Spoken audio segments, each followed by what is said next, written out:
This is a December update on my 112-gallon average reef. It's hard to believe, 2019 is almost done and this is the last update of the year. I've made some moderate changes to the aquascape, and while I'm not quite done yet, I'm pretty happy with the way things have gone. I've actually removed a few corals, and I did unfortunately lose one fish this month.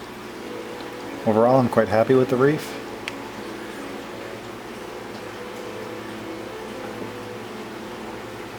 One of the first things I did was move this Goniopora up here. It was stinging a lot of different corals, and it's actually expanded a lot more since I've moved it.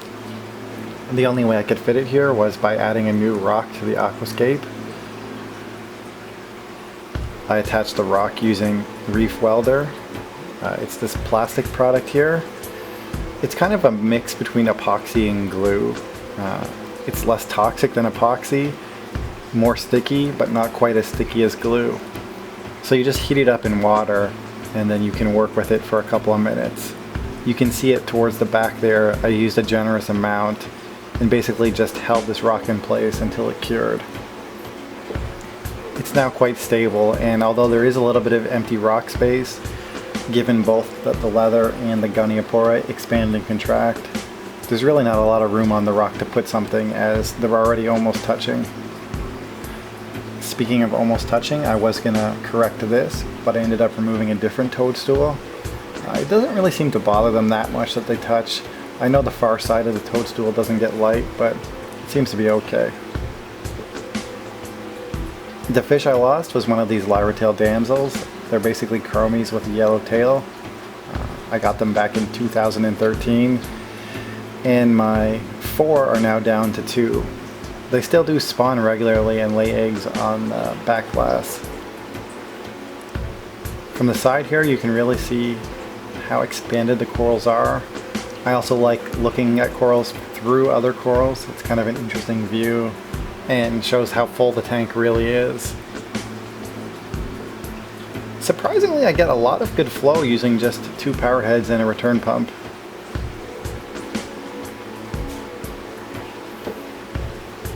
Over here I'm still working on some final arrangements. My bright clove polyps are looking great though. And this Porites coral, which was one of the last things I bought from Canada Corals before they've since gone out of business, it's still just sitting there, but eventually I'll find a way to wedge it into the rock. Over here is the new section. It's mostly zoos and pallies with a few LPS. I can finally see my really bright rainbow chalice well. You can also see that I actually cut the rock with a bandsaw right below those red zoos. This was so that it fit in right. I've had an inland bandsaw for, I don't know, 10 years, and finally I replaced the wheels on it and got it going again.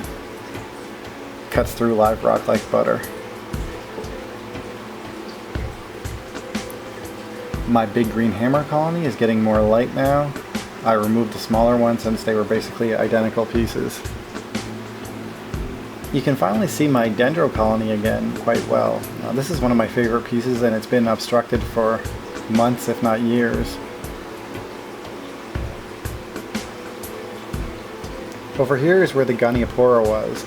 I pulled the elegance up, but it's already swelling up to be almost the same size. I moved the Duncans here too since they were getting stung as well. At the back you can see this damaged chalice. The Goniopora was what was stinging this. And although it looks pretty rough, I'm pretty confident it will recover in the coming months. The side view has really changed, but I think it's changed for the better for the most part. There is just a little bit of space between most of the corals. So while they don't have a lot of room to grow, they're also not close enough to actually sting each other at this point.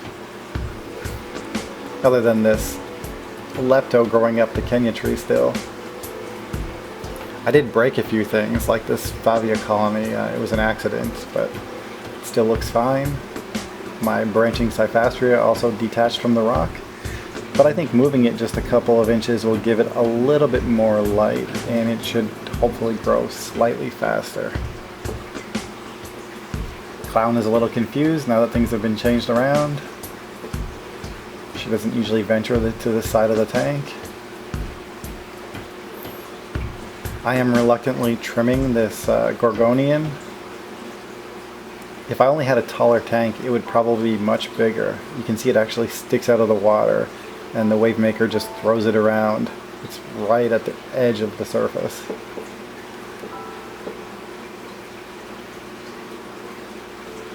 I figure trimming this is better than trimming the leather. So really that's about it. I'm still going to make a few moderate changes, just a little bit of cleanup, and I may have to remove a few more corals. I really want to get some more fish. I still have, I guess, 10 or 11 fish, but I could use a few more small guys and just a little bit more activity in the tank since there's not really a lot of room for new corals. Although I'm sure I'll find a way to get a few more in. Other than that, I'm going to try and work harder on my other tanks. This tank really, there's not much else to do other than minor adjustments. My other tanks certainly could use a lot more work. Thanks for watching. Merry Christmas and Happy New Year and happy reefing.